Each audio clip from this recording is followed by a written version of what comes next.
bawat sulok ng bansa. May kwento, may boses na nais marinig. Ito ang programang nagbibigay daan sa mga tinig na madalas ay hindi naririnig. Sa bawat usapan, sa bawat opinyon, ang kapangyarihan ay nasa kamay ng mamamayan. Sa panahon ng ingay at kalituhan, may mga tinig na kailangang pakinggan. Ang espasyo ng bayan, ang entabladong walang kinakatakutan. Vox Populi, ang boses ng bayan.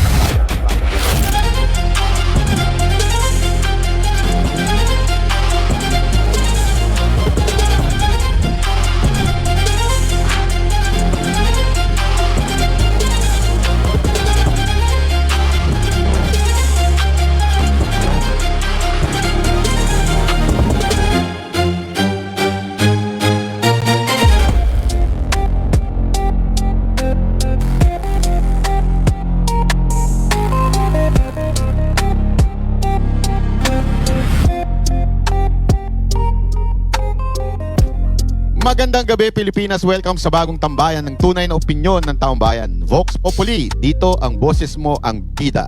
Sa bawat episode, sisilip tayo sa pulso ng publiko tungkol sa maiinit na usaping pambansa. Mula politika, pamamahala, hanggang isyong direktang nakakaapekto sa buhay ng bawat Pilipino.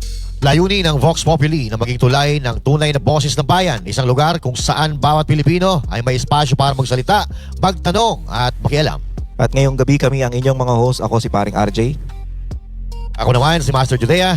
Ako naman si Banat Bay. Ako naman si Boss Dada. At ako po si Coach Oli. At ako naman, nag-aalgona ang nag-iisa. Kaya tara na, makisali, makiisa at makibahagi sa talakayang nagbibigay liwanag sa ating mga pananaw. Ipakita ang inyong opinyon, magtanong at maging bahagi ng pambansang diskurso. Ito ang Vox Populi, ang boses ng bayan. Magandang gabi, Banateros Worldwide. Naku, meron tayong malupit na kasama ngayon, rockstar ito. Oo, kasama po natin via Zoom si Attorney Harold Respicio, Vice Mayor. Pero wait, tama, bago yan. Oh. Tingnan mo sa TV, ba't parang ang payat-payat mo na? Ako? Oo. Ay, ganun talaga. Bakit? Kailangan natin longevity. Oh. At saka, Longevity, tsaka ano? siyempre yung sponsor. Kailangan mo. Oo, syempre. Thank you very much, Doc Miguel Baker, sa ating pampapayat, mahusay na mahusay. Sana mapapayat mo din ang lahat. Yun! Ang punto doon eh. Hindi kasi unfair eh. Pumapayat siya, tayo lahat tumataba. Lugi. Eh di ba? Kuya ko, parang ikaw lang eh. Importante yan. Kailangan talaga tayo, magpapayat kasi baka mamaya mauna pa tayo mawala doon sa mga... Gusto natin mawala. Gusto natin mawala, di ba? Oh, pero ito, alam mo yung guest natin? Oo. Ito, macho to. Ay, oo. Grabe ito, wag may tabi to kay Palsis. Wag. Oo. Yari to kay Palsis. Sigurado, pag ito, baka ma-in-love kayo. Single na single. Attorney Harold Respicio, Vice Mayor ng Reyna Mercedes, dyan sa Isabela. Magandang gabi, Attorney Harold. Magandang gabi sa inyo, mga papa. Dahil mo sana, kamukha mo si Gardo Versosa. Ayun. Ang payat-payat mo na, ang macho-macho mo. Yung baka naman yung kahoy na Gardo yan, ha? Yung nakagano, hindi ko makakala. Anoli. Ako yung kausap mo kanina, Okam. Wow! Sino ka mukha ako, Anoli?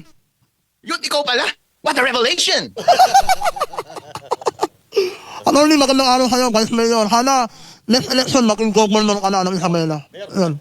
Vice Mayor ka na sa Reyna Mercedes. Bakit abogado naman si Vice Mayor. Actually, nakakanya na lahat. Hindi pa senador ka agad. Wag muna, kailangan nilisin na muna yung lalawigan niya. Ba't madumi ba? Marami, mabaho eh. Di ba? Pero Vice Mayor, nakakanya na lahat eh. Guwapo, matipuno, abogado, mayaman. Mukhang masarap. Mukhang masarap. Mukhang matalino. Yummy! Vice Mayor, mabuhay ka. Marami kaming katanungan sa'yo ha. Isang tanong, isang sagot lang, okay? Grabe naman yun. Hindi, pwede maraming sagot. Walang Okay, isang tanong ko, hanggang sagot mo lang, okay? Alright. Okay. Pamunahan mo na, Boss Dada. Ayun nga, ay naku, mainit na mainit, Attorney Harold. Nakita ng buong Pilipinas. Kasi ginulat nyo nung nakaraang, I think, mga Huwebes. Bigla kayong sumulpot doon sa Kongreso at meron kayong bit-bit na reklamo. Paki-explain kung yan ba ay ginawa nyo ng talagang bulagaan o matagal nyong pinlano yan, Attorney? Matagal naming plinano ito dahil hindi natin pwedeng tiisin na meron tayong Pangulo na siya ang pasimuno ng pagnanakaw ng pera ng taong bayan. Pero nung Webes, kailangan padaliin kasi nung Lunes, merong napakabulok na impeachment complaint na final. Magko-convene na yung Congress from their break sa Monday. At kapag na-refer na ito sa Committee on Justice, barred na mag-file ng mga susunod na impeachment complaint within 1 year. Yun ang nakalagay sa Constitution, kaya dapat i-file kagad. Mahalaga po na ang ma-file na impeachment complaint ay yung substantive, yung pinaghandaan ng pinakamatatalinong mga politiko at abogado sa Pilipinas. Ang kasama ko dito yung #1 political lawyer, Mr. Ferdinand Topacio. Kasama ko yung mga may track record na dito, Attorney Mike Luna. Manny Luna, siya yung successful impeacher ni Commissioner Comelec dati na si Mr. Bautista. Andito rin yung endorser sa ERAP impeachment na si Mike Defensor at yung instrumental sa pagtanggal kay ERAP noon, si Chavit. Halo-halo kaming lahat. Ito po ay impeachment ng taong bayan, hindi ito impeachment ng iisang kulay lamang. Kung maiisip ninyo, si Atty. Harold Respicio ay independent simula nung umpisa hanggang ngayon. Mahalaga na ipakita natin sa taong bayan na ito ang pinakamagandang impeachment team at impeachment complaint na inassemble. Kaya dapat tinanggap ito nung Thursday. Kaso nga lang, sent daw yung SOCGEN. Nasa Taiwan daw. Hello, madam. Alam nyo ba na stymie yung mga maayos na impeachment complaint? Natatakot ba kayo? Attorney, meron lang akong itatanong sa inyo no, dun sa proseso. So, yung impeachment complaint nyo, alam natin, di ba, yung second sa Makabayan Blanc, yung una, yung basurang impeachment complaint, at yung pangatlo, yung sa inyo. Would you consider that as the third impeachment complaint o hindi pa until na ibigay pa sa sa ating Committee on Justice? Sabihin na natin third attempt na impeachment complaint. Yung second and third, hindi tinanggap. Bakit ang tinanggap lang nila ay yung walang kwenta? Kasi kung walang kwenta yung tinanggap nila, yun ang i-proceed nila sa Committee on Justice, malamang i-dismiss kagad yun kasi walang laman yun. So pwede pang mauna yung inyong reklamo kesa sa 1 and 2? Pwede ba yun? Sabay-sabay. Kasi iti-take up lang nila, considered initiated lamang kapag referred na sa Committee on Justice. So before initiated ng House of Representatives, yung complaint for impeachment, bago nila i-refer sa Committee on Justice, kahit sino pwedeng mag-file. Pero once kinonsolidate na yan at refer nila sa committee, yun na yung dadalhin nating impeachment complaint at dapat ma-ventilate ito sa loob ng committee. So pwede bang yung style nila ngayon na pwedeng itago nila o parang i-delay nila yung sa inyo tapos yung una lang? O i-parking lang, yung unang yung second and third at yung una ang ipasa, pwede bang gawin nila yon? Hoy mga congressman, huwag niyong gawin yan, masyado na kayong halata. Ngayon pa nga lang, obvious na kayo, hindi niyo pinapasok yung pangalawa at pangatlo. Pero confident kami, kapag naipasa namin yung aming impeachment complaint, marami tayong taga-suporta doon sa loob ng Congress. I-refer yan sa loob ng komite at doon tayo magsasalpukan. Paano po yun, attorney? Kasi sundan ko lang yung tanong ni Banat Bayan. Siyempre, may una, may pangalawa, may pangatlo. Paano ba ang endorsement niyan? Kasi hindi ba pupunta yan muna sa opisina ng speaker. Tapos yung speaker, ikakalendar yan, tapos ibibigay sa Committee on Justice. So tatlo ba yan na papasok sa Committee on Justice? Or katulad ng sinasabi ni Banat Bay, pwede ba silang mamili? Alin lang yung palulusutin? Halimbawa, tanggapin yung tatlong impeachment na yan? Ang House of Representatives ay isang collegiate body at magmumove sila by vote ng majority. So kapag nakakalendar yan, baka may mag-motion dyan, automatic may mag-motion dyan na i-refer papunta sa komite. Kung i-refer sa komite, magbobotohan yan kung yes or no. Kung alin yung complaint na i-refer sa komite, yun ang dadalhin. Pero syempre, obvious naman kung hindi nila dalhin yung amin. Hindi yun. Nung mga nakaraan na mga impeachment na nangyayari, hindi dapat gawin yun. Dahil pagtatraidor yun ng tiwala ng taong bayan. Republican government tayo, rinerepresenta nila ang taong bayan. Kailangan nilang sundin ang damdamin ng taong bayan. At itong impeachment complaint na ito, ang totoong complaint ng taong bayan. Kaya dapat ito ang madala sa komite. Well, i-consolidate na lang natin lahat para sama-sama na lahat doon na pag-usapan. Attorney, nabanggit nyo kanina na matagal nyo nang pinaplano ito. Kailan nyo ba dapat planong i-file ito sa Congress? Kasi sabi nyo nga, naunahan kayo ng basurang impeachment. And then, hanggang Miyerkules lang ba o Webes ang opisina nila, tapos ang balik sa Lunes na or ngayon, kanina. Ang tanong, bakit naunahan tayo, attorney? Pero talaga natin this week. Kasi inaasahan naman natin na tatanggapin ito eh. Nung mga nakaraan, tinatanggap naman eh. Basta maka-Duterte kasi yung mga nag-file ng impeachment, hindi nila tinatanggap. Akala kasi nila maka-Duterte tayo. Hindi. Ito ay people's impeachment. Walang problema sana kung na-file ngayong week na ito. Kapag maayos yung impeachment, kailangan talagang paghandaan. Kapag gusto mo na bigatin yung iyong impeachment team, dapat kailangan mong i-assemble yung mga tao. Kailangan mong mag-research, magsulat ng napakaayos na complaint. I-assemble mo substantively ang mga dokumento, ebidensya, at proofs. Hindi dapat basta-basta. Inaasahan talaga namin na ipa-file namin this week. Kaso nga lang may nauna na bulok tapos hindi nila tinanggap yung amin, ayun na. Kahit nga nauna kami this week kahit nga nag-file kami ng Monday, tapos tinanggihan nila, tapos later on, tatanggapin pa rin nila yung bulok. Ganun pa rin ang mangyayari. So regardless, kung ano yung timing, basta mahalaga na dapat bago magsimula yung session ulit nila ng Monday, tapos meron nang naipasa ng mga impeachment complaint, mahalaga na lahat ng impeachment complaint ay dapat maipasa na before that session. Inaasahan na rin namin na merong magpapasa ng impeachment complaint this week, kaya scheduled namin this week. Hindi lang namin inaasahan na tatanggihan yung dalawang substantive na impeachment complaint. Pero, attorney, bumalik tayo muna doon sa pagdating nyo dyan sa Congress. Nagulat ba sila na bigla kayong sumulpot? Kasi parang narinig natin ng initial na sinabi nila yung Secretary General naka-lunch break lang yata or lumabas lang. Pero eventually, sinabi nila na out of town. So hindi pwedeng i-receive. Hindi ni-receive ito nung kanyang assistant. Ano bang nangyari dyan, sir? Paki-explain nga sa mga kababayan natin. Huwag silang magulat dahil trabaho nila ito na tumanggap ng mga impeachment complaint. Kung titignan natin, nasa House Rules na ang pag-file ng impeachment complaint ay doon sa Secretary General. Nung nag-file yung unang impeachment complainant nung Monday, asahan nila na dapat sunod-sunod na yung mga maifa-file na impeachment complaint kasi alam nila na maraming oposisyon, merong Makabayan Black at maraming mga lumalaban dito sa administrasyon na ito. Dapat ready na sila this week. Pero obviously, napaghandaan din nila pero mahina yung paghahanda nila, maling-mali yung ginawa nila. Ang ginawa nilang palusot, bossing, wala daw sa Pilipinas yung Secretary General ng House of Representatives, nasa Taiwan daw. Mukhang pinag-isipan yung palusot na iyon. Meron niyang chismis na hindi totoo na nasa Taiwan siya. Kaya dapat tingnan natin sa Bureau of Immigration kung talagang nag-log out papuntang Taiwan itong Secretary General na ito. In any case, ang pinagpapasahan namin ng impeachment complaint ay yung Office of Secretary General. Sa lahat ng opisina, sa buong Pilipinas, kahit sa munisipyo namin, kapag wala yung mayor, vice mayor ang automatic na mayor na uupo, siya yung deputy niya. Ganon din sa Office ng Secretary General. Kung wala yung Secretary General na tao, automatic merong officer in charge dyan. At dapat yung humarap sa amin, siya yung second in command, siya dapat yung tumanggap. And it is not as if na bawal niyang tanggapin dahil yung mga nakaraang impeachment complaint tulad nung ipinansa ng 2017 laban kay Commissioner Comelec Bautista, ang tumanggap noon ay deputy. So hindi nila pwedeng tanggihan at baliktarin ang kanilang trabaho dahil ministerial duty yan. Kapag ikaw ay public official, dalawa lang ang choice mo. Dalawa lang ang option mo. Kapag ministerial duty, dapat tanggapin mo yan. Pero kapag discretionary, meron kang discretion na tanggapin or hindi tanggapin. Pero yung pagtanggap ng impeachment complaint, ministerial duty. Hindi mo pwedeng tignan yung substance ng complaint para iwasan ang pagtanggap ng complaint. In any case, walang nakasulat sa batas na kapag absent yung namumuno doon sa isang opisina ay hindi na gumagana yung opisina. Ayun. So, if ever, halimbawa, attorney, tinanggap, in the future, no, tinanggap ng Secretary General itong complaint, ito yung tanong din ng iba sa ating mga kababayan, how confident are we na magpupush through itong impeachment na ito considering na napakarami po ng kongresista na pumirma doon sa impeachment ni VP Sara Duterte, how confident are we na ito ay pipirma din aayon din doon sa impeachment ni Pangulong Bongbong Marcos?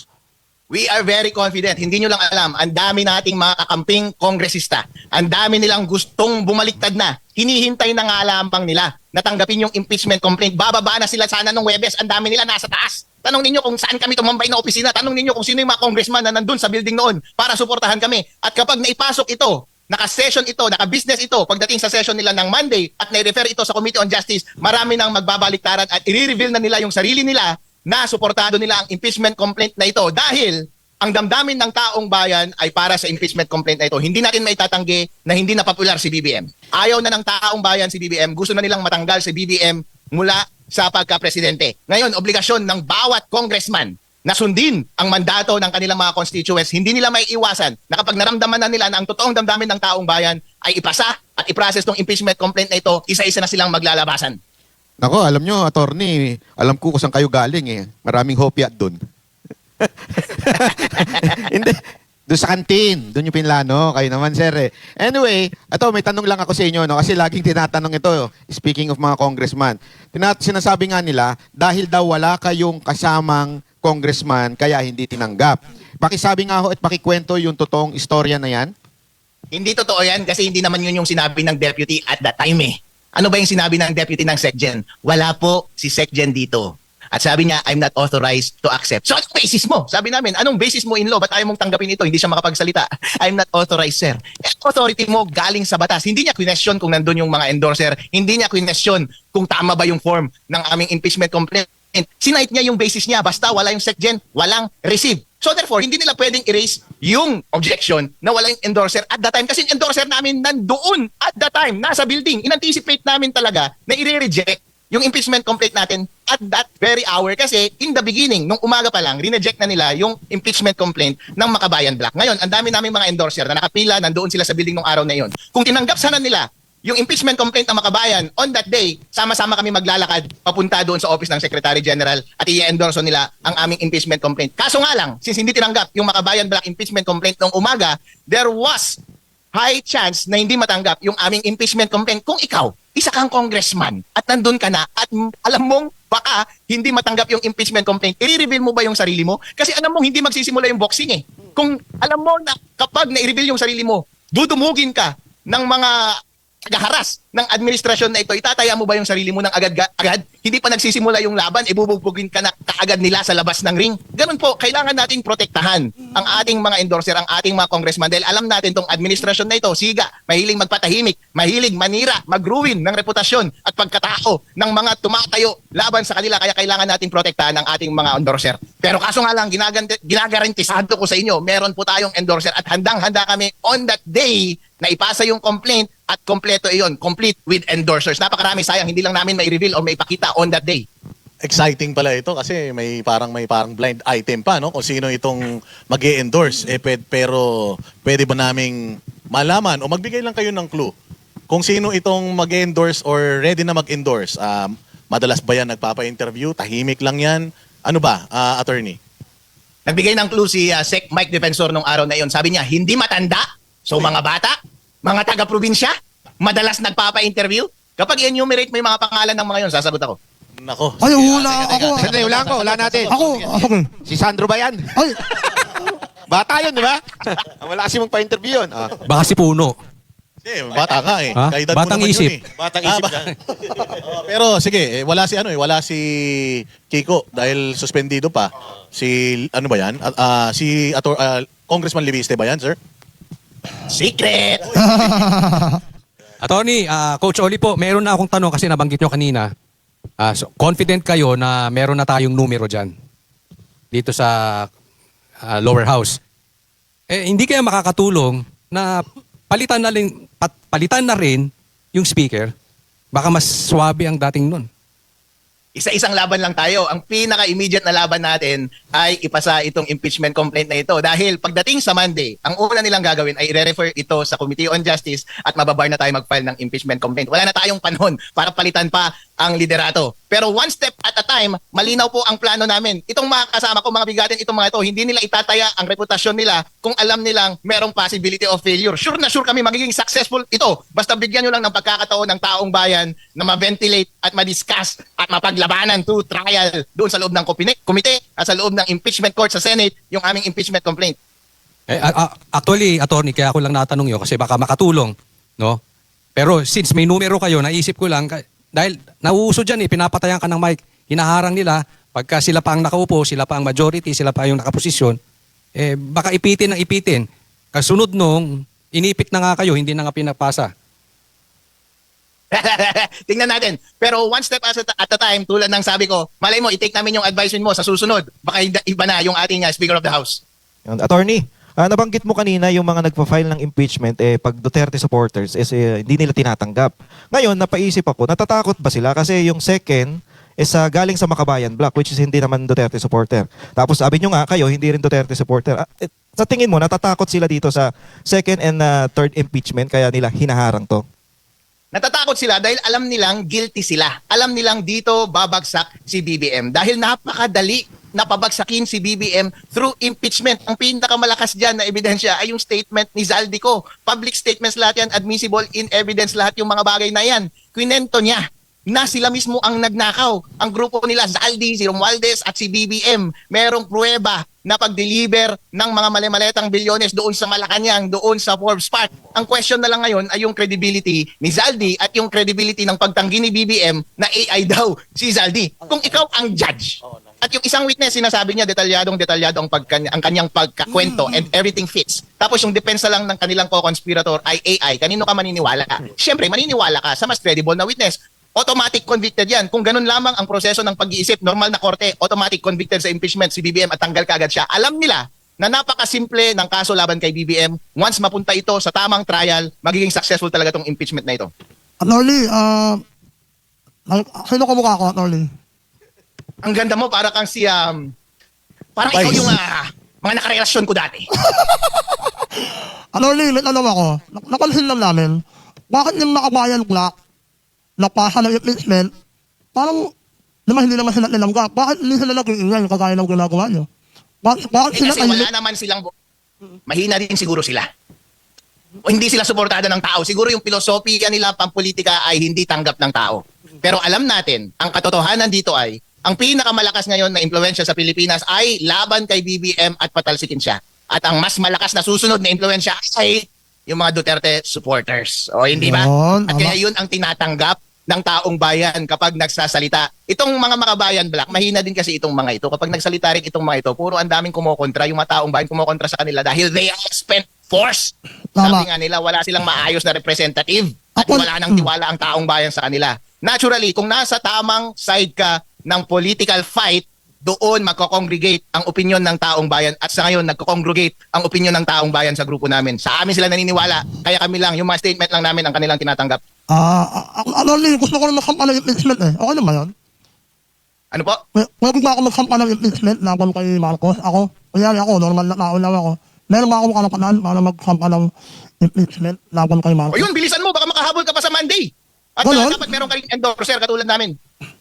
Siguro wag na. Baka hindi ako maintindihan eh. Ikaw na lang, Attorney. Attorney, ito lang, medyo abante lang tayo ng konti, ano? Kunwari, nakuha natin ng bilang at na-transmit yung impeachment complaint from the lower house. Ngayon, sa tingin nyo ba may bilang din kayo sa somehow dito sa Senate? Alam natin na etong si Soto tsaka si Lacson talagang medyo aso ng administrasyon. Itong dalawang tao na ito na aso ay dalawa lamang. Ilan ang ating senador? 24. Itong mga taong ito ay magsisibaliktaran kapag naramdaman na nila na ang damdamin ng taong bayan ay para sa impeachment na ito. Alam natin na ang pulso ng taong bayan ay para matanggal na si BBM sa kanyang pwesto. Ang hinihintay na lang nila ay yung trigger, yung formal na proseso. At ang formal na proseso, walang ibang paraan under our Constitution except through this impeachment process. Kaya kapag nakita nila na maayos yung trigger at sumang-ayon yung taong bayan, lahat ng mga miyembro ng Senate ay magsisibaliktaran na at kakampi na sa atin. At ramdam na ramdam natin yan at ang dami na nating nakausap sa kanilang grupo. Attorney, balikan ko lang yung tungkol doon sa Makabayan Black. Legit ba yung sinampa nila o baka tanim impeachment gaya nung unang impeachment na sinampa? Hindi ko pa nabasa yung kanilang impeachment complaint, pero bigyan natin sila ng benefit of the doubt. Mukhang mga bigatin rin naman itong mga abogado na dala nila eh. Nandyan rin naman yung head ng flag, di ba, na congressman na ngayon at ang dami-dami rin nila. Mukhang pinaghirapan din nila at medyo makapal-kapal din at substantive din yung kanilang impeachment complaint. At any rate, ginagarantisado ko sa inyo na yung grupo namin ay napakaganda at napaka-competent ng aming preparation, ng aming impeachment complaint. Handang-handa kami, nag-iinit na nga kami. Success ito once pumunta sa proseso. Hindi, palagay ko kaya na itatanong yan, attorney, ng mga kasamahan natin dito, pati ng mga kababayan natin. Gawa ng, ayun nga, katulad ng sinabi ni Sir Jack, hindi sila nag-iingay the way na ginagawa ninyo. Kasi kung talagang katulad ninyo, alam nyo na malakas, katulad ninyo, alam nyong pulido, paglalaban mo yung fina-file mo. Sana sinight nila yung karapatan nila na, kasi maingay naman sila pagdating sa karapatan bakit hindi tinanggap yung sa kanila? Although, nasagot nyo naman na yan dahil sinabi nyo nga na wala naman kasi talagang nakikinig sa kanila Bukod sa mali yung kanilang posisyon sa ngayon dahil ang gusto talaga ng tao yung impeachment na talagang malakas katulad nung sa inyo. Baka mahina talaga yung mga abogado nila kasi noong nandun sila sa loob, nag-attempt din daw sila na mag-video. Kaso sinabihan ng deputy na wag po kayong mag-video. Ayun, tiklop kaagad sila. Nung kami, ako nag-live ako, buti na lang complainant ako. Sa pagkauna, hindi pa natapos ng deputy yung kanyang sentence para pigilan kami na mag-record. Sagot kagad si Atty. Topacio, hindi pwede!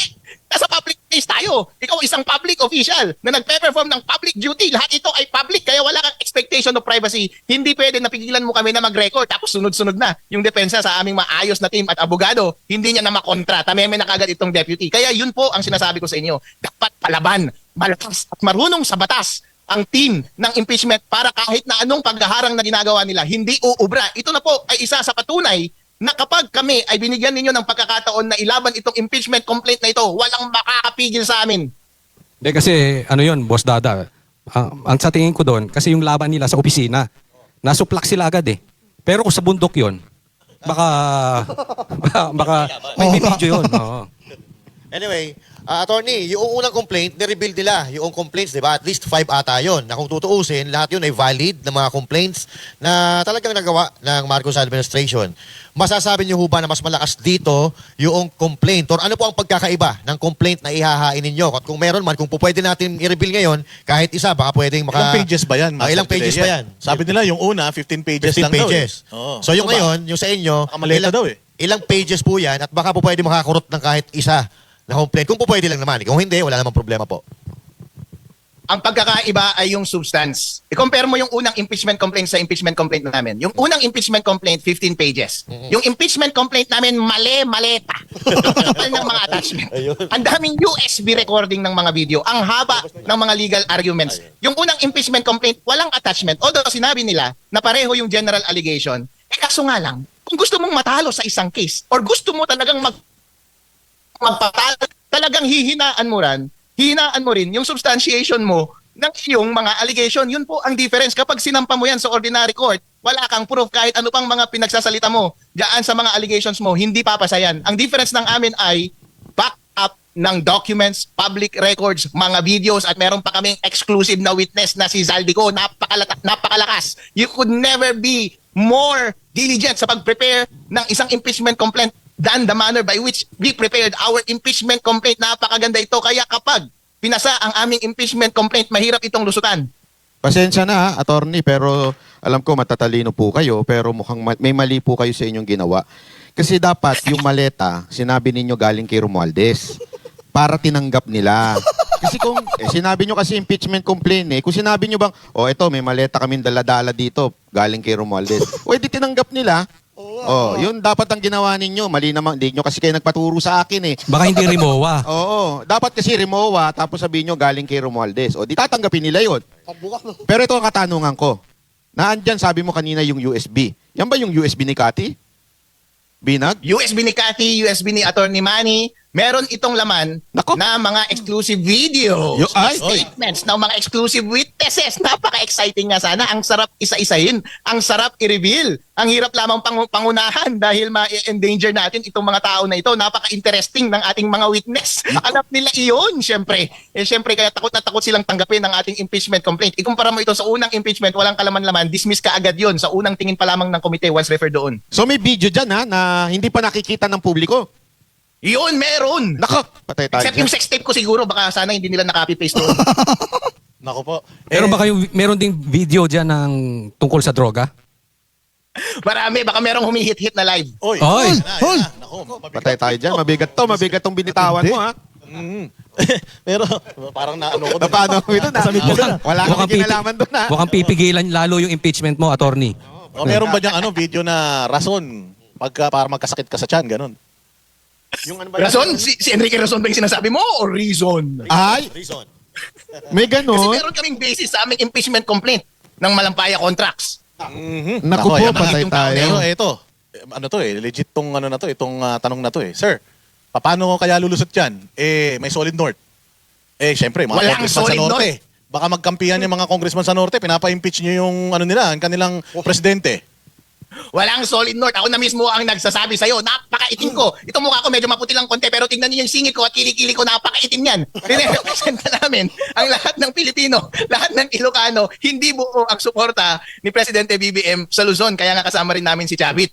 Doon parang namin sa aming munisipyo, napakaliit nun, 5 ang field flood control projects doon. Inamin mismo ng DPWH at inamin ng mga kontraktor. Doon sa Ilocos Norte, dala ni Chavit yung mga papeles. Ang daming mga ghost na flood control project, hindi natapos o kaya substandard, within 1 year, sira kaagad. Alam yan ng taong bayan. Ramdam namin ang pulso ng taong bayan. Kaya ganito kami ka-confident na i-push through ang impeachment complaint na ito. Kapag wala kaming confidence na susuportahan kami ng taong bayan, hindi namin ma-assemble itong all-star impeachment team na ito. Ayun. Attorney, so ibig sabihin nito ay na-redeem ni Cathy Binag yung sarili niya kasi hinihingan siya ng USB. Eto na. Inilabas na. Pero ang tanong ko po, eto, kung halimbawa po hindi tanggapin ng Secretary General, ano po ang next na option or steps ninyo? Yung kasi Monday remedy? ngayon eh. Ha? Master Judea eh. Dapat ngayon yung resume eh. Ay, hindi pala. Monday pa pala. Sabado Monday pala pa. ngayon. Sabado ngayon. Sorry. Advance ka mag-isip talaga. advance ako mag-isip So, eh. ibig sabihin, ang katanungan ko, ano bang legal remedy ang gagawin natin? O may pwede ba silang kasuhan dyan kung hindi nila tatanggapin itong complaint na ito? Malakas ang tsansa na magsampa ulit kami ng impeachment complaint. Isa pang attempt sa Monday. Kasi yung session naman nila ay sa hapon eh. Bukas naman yung Office of the Secretary General ng House ng umaga. Yung Makabayan Black mag-a-attempt din ulit sa umaga. Kami mag-a-attempt din ulit kami sa araw na iyon bago pa magsimula yung kanilang session at bago pa nila i-refer sa Committee on Justice. Tandaan ninyo, kapag regular session yan, hindi nila pwedeng agahan yung kanilang session. Kaya meron pa kaming konting wiggle room and wiggle time para makapagpasa o makagawa ng pangalawang attempt na pagpasa ng impeachment complaint. Pero ito tanong lang. Hindi naman kayo nagde-date ni Cathy Binag, no? Oo, single naman kayo pareho. Hoy! Yun, muse namin yun si Cathy Binag. Ang dami siguraduhin mo lang. nagkaka-crush niyan. Malilintik Sabi namin, kung pwede lang, exclusive sa akin si Cathy eh. Siguraduhin mo lang, malilintikan ka sa akin, attorney. Kaya pala hindi ako makaporma eh. Attorney, may tanong ako. Attorney, anong mangyayari kay Marcos kapag natuloy na yung impeachment? Sino ang magiging acting president natin?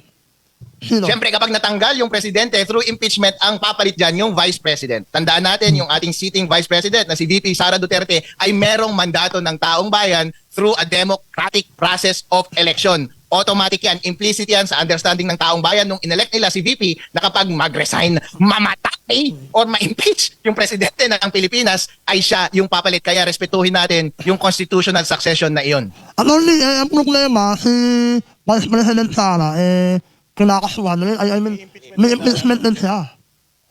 Kasi sa February 6, mag-expire yung 1-year bar.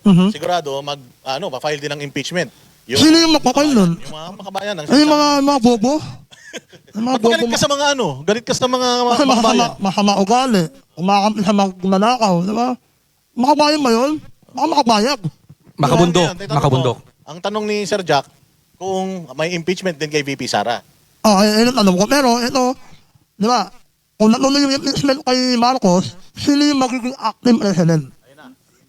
Hindi na Sino siya acting president.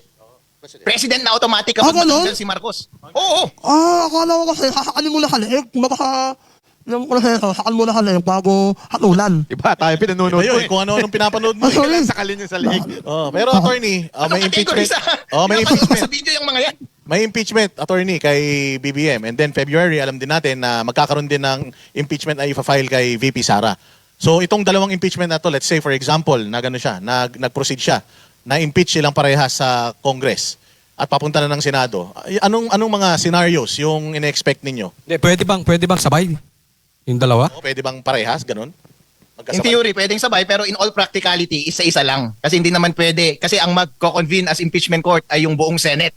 So hindi pwede na all at the same time ay dalawa yung impeachment na kanilang ginajuggle. At nakakalito rin yan sa taong bayan kapag pinapanood mo yung context switch niyan every time nanonood ko ng TV. Kaninong impeachment ba itong pinag-uusapan natin? Pero ang question is, yung impeachment ni VP Sara ay matagal nang expired sa consciousness ng publiko. Tapos na yan, hindi na masyadong umandar at hindi tinanggap ng public. Kaya natural na wala na yan sa front page. Ang front page ngayon, ang number one issue ngayon sa public sa ating bansa ay yung impeachment ni BBM at yun dapat ang i-prioritize nila.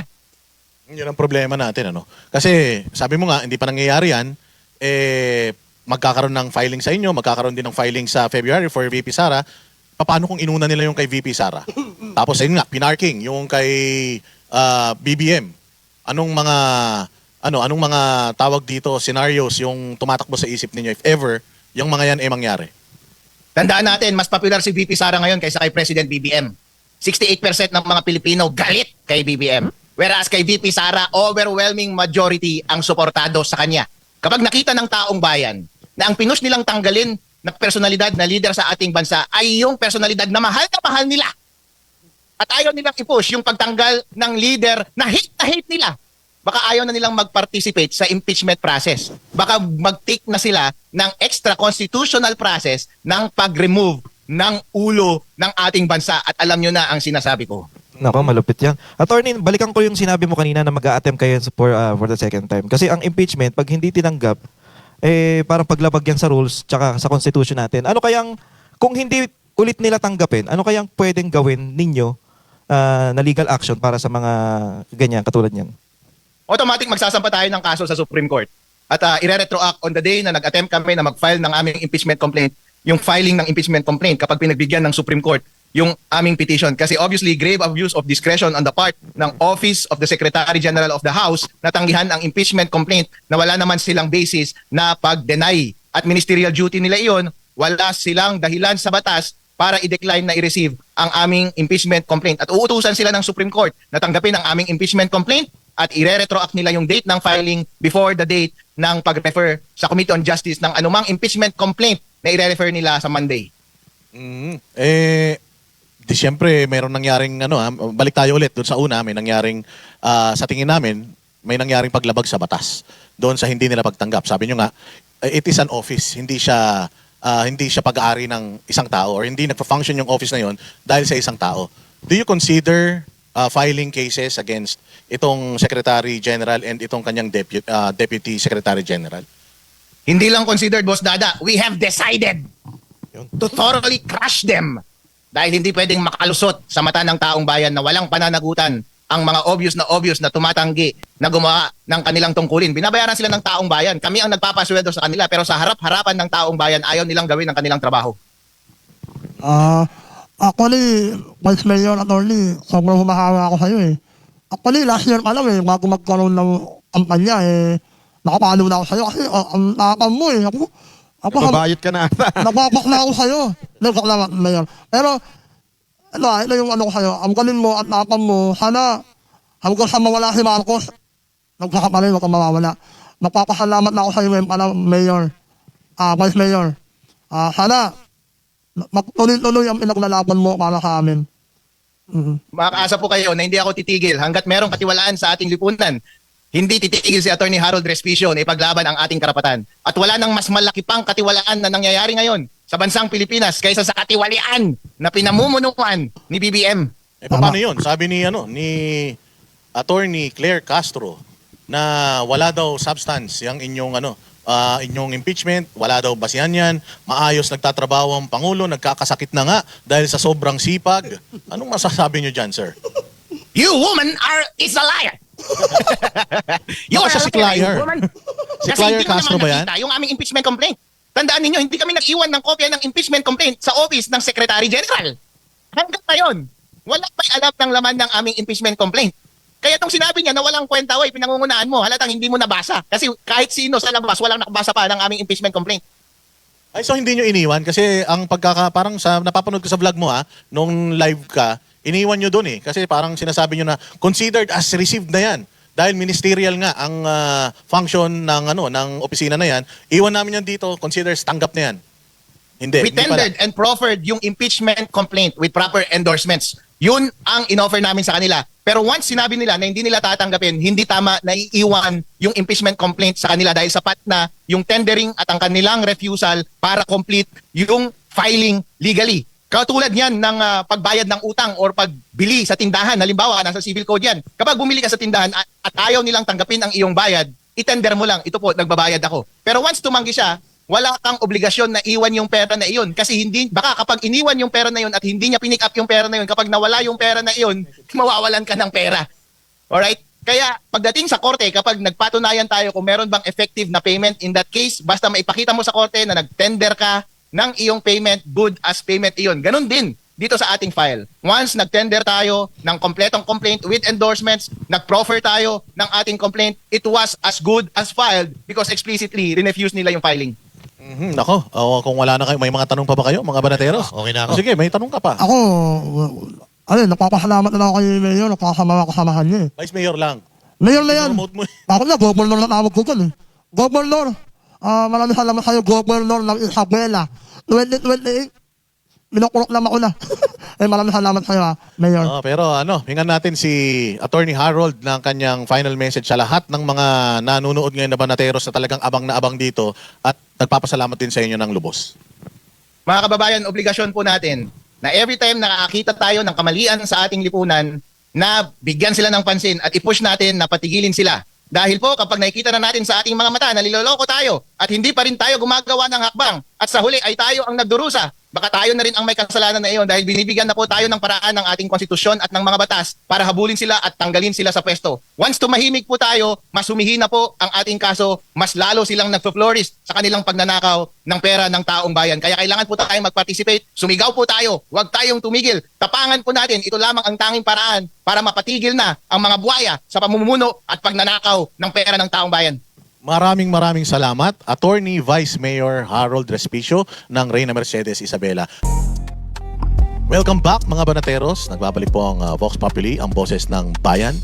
Mga bossing, nako, napakalupit ng mga revelation, ng mga sagot ni Attorney Harold Respicio at talaga namang excited na tayo sa mga development or sa magiging development na itong kaso or impeachment laban kay Pangulong Marcos. Pero segue tayo doon sa mga trending dahil Vox Populi, yung mga trending na issues ng social media ngayon. Ano ba? Yung unang-una, yung kakabalik lang na yung Blue Ribbon Committee. Kasi natapos yung Blue Ribbon Committee noong si Zaldico supposedly magiging resource person nila. Zoom sana yon, pero biglang nagbago, hindi siya pinasampa, kaya nagsalita siya, naglabas siya ng ilang series of videos nung kanyang revelation. So naisip ng taong bayan noon na kaya siguro hindi na itinuloy yung Blue Ribbon Committee pansamantala or pinutol dahil hindi nila ina-expect yung pagbaliktad ni Zaldico. Ngayon, bumalik yung Blue Ribbon Committee, mga banateros. Kayo ba'y satisfied doon sa tinakbo ng hearing, yung excitement ng tao sa tagal na nagbakasyon yan? Actually, doon sa mga komentaryo sa vlog ko, talagang, kasi nahinto ito eh. 2 buwan, 3 buwan ata. No? Basta 2025, biglang hininto yung BRC. Biglang yung investigasyon nawala. Tapos, nagmalaki sila na babalik na. Ang dami nila sinasabi na may intro pa sila na yung bahay ni dating speaker, ituturo na, ganyan-ganyan. Tapos pagdating doon sa walang yan niligaw. Kung saan-saan. Hindi nga, ang sabi nila, dapat wag na sila magpresenta ng mga witnesses. Dapat mag-uusap na lang si Marcoleta at saka si Lacson. Kasi tanong ni Marcoleta, si Lacson naman ang sumasagot eh. So lalong disappointed yung taong bayan sa nangyayari ngayon. Alam nyo, excited sila. Kasi nga may mga bulong-bulungan na magkakaroon ng rigo doon. Iyan na lang siguro ang inaantay ng taong bayan, mapalitan niyang Senate President. Kasi simula nung pumasok yan si Tito Soto, nagkaloko-loko na, naging noontime show tong So abangan natin, baka naman sakali, matapos na to, pumasok yung impeachment, palitan yung liderato. Pwede ba yun? Papasok si Terry Ridon? Rigo doon. Tagal ng Rigo doon. Rigo doon.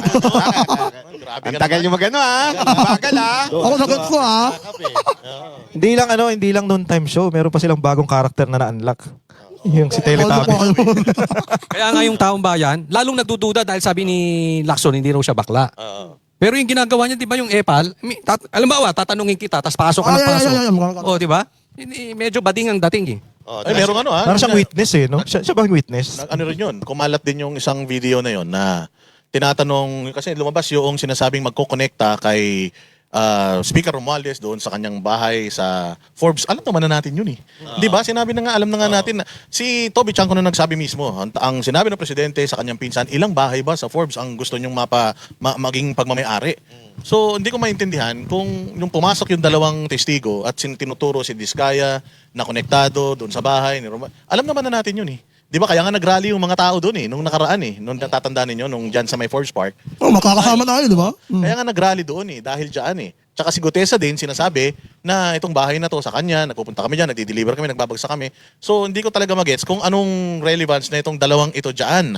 Tapos Hindi, ang relevance daw kasi noon, yung connection na link kay Diskaya. Okay. Okay, pero in reality, pampaligaw yun eh. Kasi mukhang hindi talaga kasama si Diskaya doon. Kasi di-deny ni Diskaya eh, na Hindi niya nakilala. hindi niya kilala, hindi naman siya pumapasok doon. So parang nililigaw ni Lacson yung taong bayan para masabing, wala namang link between Diskaya and Romualdez. Parang yun ang purpose ng witness na naandun. So niligaw lang niya yung tao. Ang ano kasi dito, ang ginagawa nito ni Lacson, parang style ng pulis eh. Pulis nga siya, di ba? Yung ebidensya parang minamali niya para magduda ang tao na kasangkot si Romualdez. Pinangungunahan na lang niya. Yun ang sa tingin kong nangyayari. Oo, kasi yung yun nga, nag-trending din yung videos na kumalat na si Marcoleta nung in-interpellate niya yung dalawang testigo na yun. Hindi sumasagot yung dalawang testigo. Si Ping Lacson yung... Baka kasi mataranta eh. Siguro sinasalo niya, matataranta eh. Baka biglang ituro. Pero kung tama ako nang intindi, yung interview ni Marcoleta, Senator Marcoleta, yan ang sabi niya, ang purpose daw niyan, parang ituro kay Diskaya na pag-aari niya yung sa Forbes. Ayun nga, para may ligaw. Kaya. Hindi, kasi yan si Lacson, dating content creator yan. Mahilig sa clickbait. Oh, yan. Hindi, totoo ha. Di ba? Lagi siya yung, merong witness. Hindi naman natuloy. Yung kay Zaldico. May ganito. Wala naman. Para lang ma-excite sa kanya yung tao, para lang interviewin siya. Kaya tuloy lalong tumitibay yung sinabi ni Miriam sa kanya eh. Nabayot siya eh. Kaya yung sa Blue Ribbon Committee, tingin ko, mas magandang nangyari yun eh. Kasi ngayon, litaw na si Soto at saka si Lacson ay tagapagtanggol talaga ni Martin Romualdez. Abogado. Abogado Si Atty. Lacson. Romualdez at ni Lacson. Kasi pagpapunta na doon yung issue eh, talagang hinaharang niya. Hinaharang. Walang ebidensya na maglilink dito, maglilink dyan. Pero yung mga testigo, yun ang sinasabi. Hinaharang talaga niya. So pwede nating sabihin, ito talaga si Lacson at Soto, sinesafe si Romualdez. From the very beginning, parang ganun na nga eh. Ito pa, 'di ba? Mainit na mainit si Bonoan, 'di ba? Tagal na wala. So bumalik. In-expect natin talagang gigisahin nila. Ang ginawa lang nitong Bonoan doon, nagsinungaling ha. Tapos hindi man na-contempt. 'Di ba? Siguro, bago yan umuwi dito, na-instruct na eh. Bakit tayo may taas yung mic? Takot ka sa mic? Sabi ko kasi, Araw takot sa mic. Pero alam mo, ito si Bunuan, nagtaka nga ako eh. Actually, nung nakita ko yung pag-uwi niya, bakit ang lakas ng loob niya sa immigration. Parang kung ikaw, hindi ka na uwi eh. At wala ni Zaldico. Pero nangyari, naabsuelto siya. Naabot. Inabot na siya. Sumunod sa gusto, siyempre. Sa tindi ng daming korupsyon na nangyari sa panahon niya. Kasi, di ba, ang nangyari, Tingnan nyo, oversight lang daw siya, tinanggap ng mga senador yun eh. DPWH, lahat, kinulong. Yung mga district engineer. Tapos biglang si Bernardo, naging bayani pa. Yung Alcantara. Basta hindi niya tinuro si Mualdez at tinuro niya si Bong Revilla, naging bayani pa. Di ba? Tapos, yung secretary, tila walang pananagutan. Pero, ninakawan yung kanyang ahensya. Pinayagan niya, parang ganun eh. Yun yung security guard eh. Kunwari na nakawan yung bangko, yung binabantayan ng security guard. Yun, talagang harap siya sa matinding investigasyon, magiging suspect pa talaga siya. Baka inside job eh. Oo. Pero ito si Bonoan, malaya. Masaya. Bakit kaya? Tapos, Di tinuro yung mastermind. Pero may sinabi kasi si Senator Marcoleta dyan na itinuturo na nga yung OP. Tapos, hindi man lang ginisa, hindi dapat yun ang pinag-usapan eh. Kaya nga palayo eh. Dapat, eto na, tinuturo na yung dating speaker, tapos may question mark. Dapat doon na pumunta. Kulang pa din eh, kulang na kulang eh. No? Kasi tinan mo may nakulong ng isang senador. Tapos, hanggang ngayon, ang Senado, ginigisa pa rin etong Yusek Bernardo. Paano hindi pa naman tapos yung investigasyon ng Senado, pero may nauna ng nakulong na senador. At sa nakikita natin, mukhang senador yung tinatarget talaga nila. Tandaan ninyo kasama pa dito sila Chis Escudero, Villanueva, si Jinggoy, si Grace Po, tsaka si Nancy Binay, nakasama dito. Kasama din si Angara. Pero nakakapagtaka talaga na isa lang yung nakakulong ngayon. Kasi nga, wala silang makuha talagang mabigat na ebidensya doon sa iba. Dito, yun ang sinasabi. Wala rin namang ebidensya. Yun nga, wala ditong ebidensya, napag-initan lang, yung walang kasalanan, yun ang nakulong. Yung umamin na nag-aatis Disclaimer. Wala tayong sinasabi na si Senator Bong Revilla walang kasalanan. Walang kasalanan. Kasi presumption of innocence. You're innocent until proven guilty. Ang sinasabi natin dito, yun nga umamin na nag-aatin siya ng pera doon sa mga politiko. Bakit di siya nakakulong? Siya mismo yung naghahatid Ibig sabihin, siya yung nagiging galamay. Siya yung, baka siya pa nga yung mastermind doon para maibigay doon sa politiko, para makagalaw siya ng maayos. Pero, naging state witness pa. Yun ang talagang napakalaking irregularity dito. Na ang dami mga pangalan na lumabas, pero isa pa lang yung pinupuntirya ngayon. Yes. Yung very vulnerable pa. Kasi, di ba, kung matatandaan natin, si Jinggoy at saka itong si Bong Revilla, nakasuhan doon sa PDAF scam. Although, yan po ay napawalang sala sila. Not guilty sila sa kaso na yan. Na-acquit sila dyan, kaya nga nakalabas. Nanalo pa nga Pero would you think, or do you think, na kung ako, sangkot ako dito, marami nagnakaw talaga ako. Hindi pa ba? Magpapakita mo. Oo, Magtatago susuko ka na. ba ako? Di ba? Oo. Yun yung unang-una mong gagawin eh. Tama si Atong Ang, hindi pa nila makita, nawawala pa. Yes, oo. Di ba? At yung kung sino-sino pa, yung mga akusado nitong mga nakaraang mga kaso, o makikita natin na si Senator Bong, sumuko. Malinis ang konsensya. Sumuko. Ibig sabihin, Hindi natin sinasabing malinis ang konsensya. Sinasabi natin, sumuko. So para sa akin kasi, hindi ganito yung kung ikaw sa sarili mo, alam mong nagnakaw ka, hindi ka ganyan eh. Hindi Magtatago kayo ng unang-unang mong gagawin Tama. tulad ng ginagawa lang Kaya ngayon. nagtatago na sila eh. Saldi ko, Oo. si Romualdez, Oo. hindi natin nakikita. Oo. Di ba? Tama, kaya kuya, ikaw pa naman, naranasan mo na makulang, gagawin mo ka ngayon. Eksakto. Di ba? Kaya hindi ako naniniwala na may kahala. Ako, para saan lang naman. Kasi ako, kapitlayo rin ako. Oo, ikaw, mas kilala mo yan. Ako, mas kilala ko yan eh. Nakakasama ko yung mga nagpili eh. Ako kuya, kung may nagpili ako, ikukwento ko sa'yo na masama sila eh. Kasi wala eh. Ang nagpili ako, puro proyekto. Ginagawa nila sa kapili eh. Kayong dalawa, taga-Cavite kayo. At kami, kasama si Arte. Kayo, taga-Cavite. Hindi kaya dahil doon sa history ni Senator Bong Revilla na nakulong na sa dati, so ginagamit ng dahilan yon dahil madali na nila mapapaniwala ang tao kasi may Tama. history, pwedeng ganun din. Ganun talaga yung ginawa nila. Kaya nga may sinabi kasi si dating DOJ Secretary, Boying Rimulya, na low-hanging fruit. Kumbaga siya yung pinakamadaling pitasin. Oo. Kasi nga, vulnerable sila for public, kumbaga, yung negative public opinion. Yes. Parang ginagawa rin yan kay Pastor Apollo Kibuloy. Tama. Na, syempre, siya ay taong simbahan, nangangaral siya, and then ano yung mga ibinabato sa kanyang mga Tama. mga kaso, mga bintang, di ba? Kuya, alam mo yung Tatatakin, parang ganun. Kuya, alam mo yung parang mag-grand opening ka sa bagong malaking business. Ginawa nilang parang pamikay. Parang pampainit, di ba? Di, tsaka Ano yung ginawa yung, nila eh? yung balita nung pagkakulong niya, talagang kaliwat kanan. Oo, Extravagant eh. Grabe ang ng media, talagang...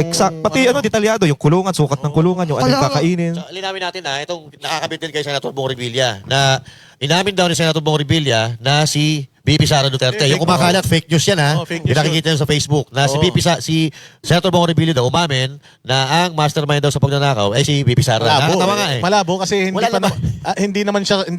pa siyang inaamin eh. Wala Kasi pa. kapag sinabi mo na si VP Sara siya ang pinuno nito, umamin ka na doon sa kasinungalingan mo or sa kasalanan. Okay. Walang inaamin. Actually, mayroon pa nga silang mga motion eh. Yes, Kaya nga na-push back itong kanyang arraignment dahil mayroon silang mga legal remedies. So, ibig Yes. sabihin, hindi totoo yun. Alam mo talaga na ino-operate si Senator Bong kasi may mga ganung lumalabas na ito namang mga kasamahan natin dito sa Duterte, mga Share pa ng Duterte share eh. supporter, share pa ng share. Siguro ito lang, public awareness lang. Wag tayong basta-basta mag-share. Tsaka wag tayong basta-basta naniniwala sa social media. Kailangan magsaliksik kayo, tingnan nyo, katulad nun. Yung kumakalat na picture na yon, merong pangalan doon ng isang mainstream media. Tingnan nila sa mainstream media page na yun kung talaga bang pinost yun. Tama. Ako kuya, nililam ko eh. Nililam ko, wala naman. Diba? Kasi operate talaga, in-operate, coach. Tsaka alam nyo kung bakit? Bakit siya ang target ngayon? Artista eh. Yan. Kahit ikaw hindi ka mahilig sa politika, may engage ka eh. So kung meron kang gustong pagtakpan, easy target talaga si Senator dahil artista. So tapos, pamilyang artista. Tapos, politiko pa. Sikat na politiko. Tapos, pamilyang politiko pa. So talagang pag-uusapan yan Luzon, Visayas, Mindanao. Kung ikaw nga vlogger, gusto mong kumita, malaki engagement nito eh. Kahit saan kang pumunta, pabor ka o hindi, banatan mo, may kita kaya ganyan ang ginagawa. Kaya gusto nila yan. Pansinin nyo, gatas na gatas ng media. Araw-araw. Hindi lang ito Araw-araw yan. Hindi lang ito, Coach Oli. Kaya ako naniniwala sa'yo na ito ay diversionary tactics lang para ma-divert yung attention natin sa ibang bagay. Siyempre binabalita ng lahat ng mainstream media eh. Merong isang post nung nakaraan na ibinalita rin lahat ng mainstream media itong kay Pastor Apollo isa pa yan. na lumalabas na naman daw yung wanted daw siya sa Luma na FBI. yun. Lumang-luma na yun mga kababayan. Actually, si Pastor Apollo Kibalilo, sumuko nga siya para harapin niya yung mga kaso niya dito. Paano mo sasabing wanted? Yes. Di ba? And lagi nga natin sinasabi na si Pastor, willing siyang harapin lahat ng kanyang mga kaso sa abroad. Lalong-lalo na sa Amerika. Pero kailangan dumaan lang sa tamang proseso ng extradition. Kailangan lang naman ganun. Wag lang talaga Ako nga, yung nagtaka rendition. nga ako eh. Ito, totoo ito. Kasi kayang-kaya ni Pastor na magtago. Di ba? Pero sumuko siya kasi gusto niyang harapin. Yes. Kayang-kaya niya magtago. Ang daming mag-aalok dyan. Ako, maraming kaibigan yan sa ibang bansa. Worldwide po ang KOJC. Kayang-kayang magtago niyan. Kayang makalabas niyan sa Pilipinas. Pero siya po ay humaharap dahil alam niyang siya ay inosente. Kaya ang mga kababayan, dapat kayo pag-check nyo muna yung mga isinishare ninyo. Una, i-check ninyo kung sinare ba ng Banateros. Kasi pag chinek ng Yan, Banateros tama yan, matik yan na na legit yan. O, basta kinomentohan ng Banateros. Katulad ng gitong komento ni Boss Dada tungkol kay Kiko Barsaga na sinabi niya na parang nag-sorry daw si Kiko Barsaga. Noong una, hindi ko alam yun ha. Akala ko nga fake news eh. Pero dahil si Boss Dada ang nagsabi, legit yun. Yung nag-sorry si Kiko Barsaga at may sagot si Kiko Barsaga sa'yo. Oo. Ano sagot niya? Ano Comment. sagot niya? Ay, di ba alam? Hindi ko alam. Mag-comment sa'yo. Nag-comment sa'yo. Personal ano daw?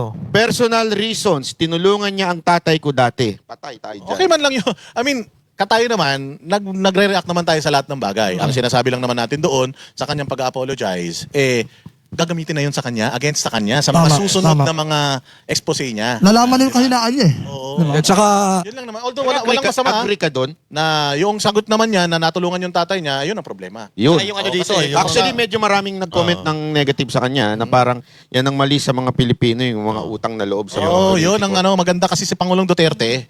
Yan yung yan yung ayaw na ayaw ni Pangulong Duterte kaya nung siya'y tumatakbo, madaming gustong magpondo sa kanya. Tinanggihan niya lahat yan eh. Yes, kasi Oo, yun eh. tinanggihan niya yan lahat. Kasi sabi niya, ayoko magkaroon, no strings attached, ayoko magkaroon ng utang na loob kahit kanino. Kasi ganun na mangyayari, katulad niyan. O may utang na loob ka, bagamat gusto mong panindigan yung gusto mong sabihin, dahil may utang na loob kayo, medyo, magbaback out kong konti. Si Pastor Apollo Kibuloy, ganyan din ha. Ganun din. Maraming mga politiko daw ang gustong tumulong sa kanya pero hindi niya tinatanggap. Basta galing daw yan sa, galing sa taga-gobyerno. Halimbawa, ako senador, magbibigay ako sa iyo para tumulong ka, hindi na. Tinatanggihan daw niya yun kasi alam niya na pera yun ng gobyerno eh. Kaya hindi niya tinatanggap yun. So ayaw ng utang ng loob netong magkaibigan na ito. And yun nga, yung sagot niya na may utang na loob or natulungan sila, yung taong bayan ang bahalang mag-decide tungkol dyan. Pero sabi mo nga, Medyo hati eh. Marami ang nagsabing bakit ganon. So, parang dahil ba, parang ang pinapahiwatig ng iba, dahil ba tumulong din financial sa ama mo, si Rason, kaya ganon. Siyempre, yun nga ang problema pagka ikaw ay nasa politika. Yung pag humingi ka ng tulong during the campaign, pag may ginawang masama, tikob ang bibig mo. actually, But in fairness, narinig ko yung interview niyan. Ang ano daw niya, yung, kasi nirirespeto nung tatay niya, yung eto si Rason. Andun ang problema. Kaya nga binanata ko to sa vlog ko, tapos sabi nung iba, huwag mo naman banatan si Kiko. Sabi ko, ang issue dito, wala namang masama mag-sorry, lahat naman tayo nagkakamali. So talaga magsosorry at pagkalalaki yung nagsosorry ka, pag mali. Pero magsosorry ka dahil nirirespeto ng tatay mo, patay ka. Dinimanda ka ulit ni Puno, kaibigan din ng tatay mo, mag-sorry ka, ilan niya magdidemanda sa'yo? dami na. Lahat siya Dami kaibigan na. ng tatay mo. Valeriano, nung sa Maynila, nagdemanda rin sa kanya ng Ano kung ang daming kaibigan ng tatay mo dahil politiko, magsosorry ka at magsosorry dyan. Yan, Tapos tsaka ito pa. Ang mawawala ng kredibilidad yung mga sasabihin niya in the future. Kung babawiin na babawiin, yung mga... Kaya nga alam nyo, noong una pa lang, di ba, napuna na ako dyan. Kasi nakita ko hilaw pa si Barsaga, hilaw pa siya pagdating sa politika. Medyo, sorry for the term, pero yung balls niya medyo mahina pa. Hindi pa katulad ng ibang mga politiko. Mas hanga ako kay Libiste pa eh. Si Libiste, kahit kaibigan niya kahit yung nanay niya kaibigan, medyo pumipitik pa rin kahit papaano. 'Di ba? Sana lang, nakakamiss lang kasi, sa totoo lang nakakamiss ang Duterte brand of politics. Na, bigyan ko kayo ng halimbawa, si Baste. Si Mayor Baste, yung kumpare mo. Oh. Si Baste, kahit kalaban, kahit kakampi, pipitikin. Pag may mali, di ba? Yes. Yun ang doon ako. Nagulat nga ako, pinitik niya si Bongo. Pinitik niya. Basta pag meron siyang nakita, wala siyang pakialam kahit kaibigan kita, kakampi kita, pipitik, sasabihan kita. Yun ang talagang sabi ko, yan dyan na iiba ang Duterte politician. Pag sinabi nila na ganito, kahit kaibigan pa nila, pipitikin nila. Walang utang na loob kasi. Parang Banateros, no? Yun yung Pag totoo tama, kasi palakpakan. yun. Pag mali, banatan, ano? Yun. Oo, kaya nga nitong nakaraan, hindi, kami talaga mga Banateros, hindi ibig sabihin na binanatan namin or nag-react kami doon sa, halimbawa, isang post or isang picture, galit na tayo ron, hindi. Yes. Constructive criticism. Kaya nitong nakaraan, mainit din yung issue kay Senator Robin Padilla nung kinakamayan niya si General Torre, all smiles sila pareho. Syempre tayo, nanggaling tayo sa KOJC. Yes. Oo, so yun, parang personal talaga sa atin yung mga ginawang kasalanan ni General Torre sa KOJC. Natatandaan ninyo, nung pumasok si Senator Robin doon sa KOJC, hinarang sila doon sa doon sa supposedly pupunta sila sa basement para tingnan yung hinuhukay. Hinarang sila. Niloko sila doon ni Torre. Tinakpan pa nga yun ng malambot na na semento Yes. And then nung nagpunta si Senator Robin doon sa sa katedral, napaiyak siya, umiyak talaga siya, nakita ko dahil sabi niya walang simbahan ang dapat na na babalahuran ng ganito. Kasi winarak talaga yung simbahan. Grabe ang paglabag sa karapatang pangtao doon sa KOJC. Kaya ganun na lang ang galit namin, ako personal, kay General Torre. Kasi nakita ko kung ano yung mga kandimonyohan na ginawa niya doon Siyempre, si Senator Robin Padilla, kaibigan man natin, and suportado natin si Senator Robin Padilla sa lahat ng mga, ng mga panukala niya, lahat ng ginagawa niya. Dito, hindi tayo masyadong natuwa dito kasi nga, it's as if you're shaking the hands of the devil. Para sa akin, kasi demonyo to.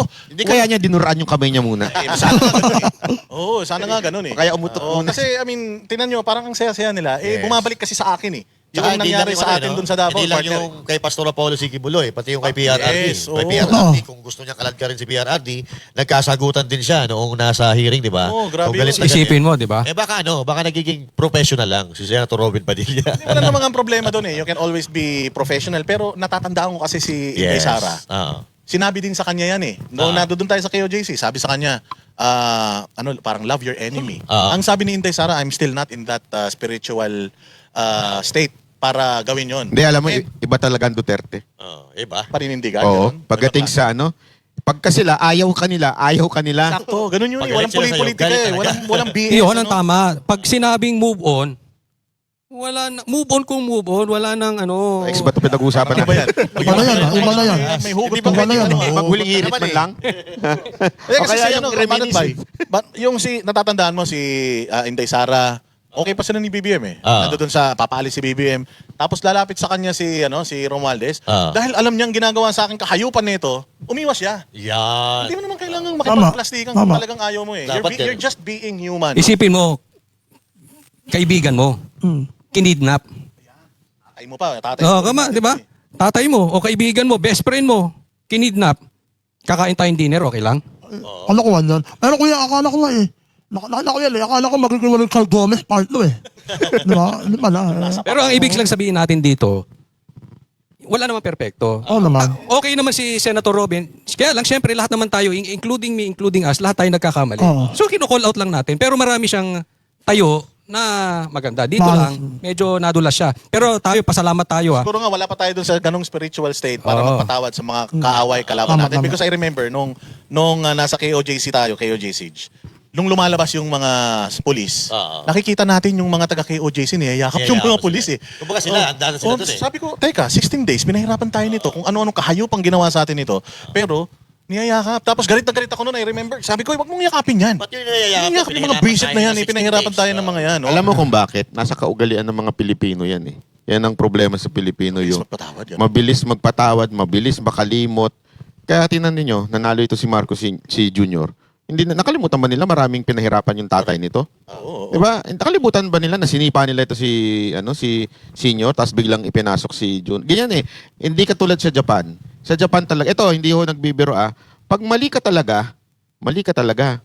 Pag sinabing bawal, bawal talaga. Hindi pwedeng pwede na to. Pakiusapan na natin ganito. Naranasan ko 'yan sa Japan many times. Pag sinabing bawal, bawal. Pag sinabing hindi ito tama, hindi tama. Sa atin kasi medyo may konting pakiusapan Alam mo, sa akin, tama yung sinabi ni Manat Bay.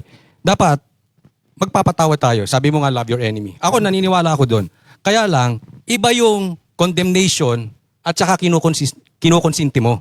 Halimbawa, mahal mo, kaibigan mo, drug addict, mamahalin mo yon kasi kaibigan mo pa rin. Anak mo, addict, mamahalin mo pa rin yon.